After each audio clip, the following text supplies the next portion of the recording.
Grabe, 9 feet pala itong nabili ko na tripod. Eto nga pala mga mare, yung nabili ko na tripod. Eto yung merong big LED ring light. Ang kinagandahan dito mga mare, meron na siyang 3 lighting mode. So mamimili ka lang kung warm or cool light or yung natural light lang.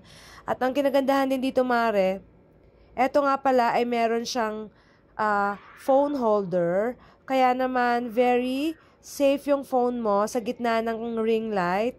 And yung tripod is 9 feet yung taas niya. And pwede mo siyang i-connect through USB, sa power bank, sa laptop, or pwede rin naman sa wall adapter. Yun yung kinagandahan nito mga mare, yung angle niya. Pwede mo siyang i-adjust kung 45 degree, 90 degree, o 180 degree. Naro-rotate siya mga mare, 360 degrees.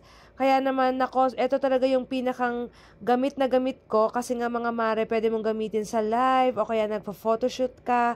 At yun nga, pwede mong i-adjust yung height niya at saka yung kanyang i-rotate. Yung pinakang phone holder, yung ring light niya, 360 degrees.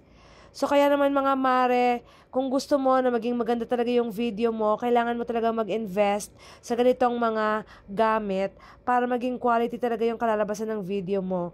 At yung kinagandahan pa nito, mare, ang mura lang nito at naka-free shipping pa. Kaya naman, for sure, gamit na gamit mo to at sulit na sulit talaga siya.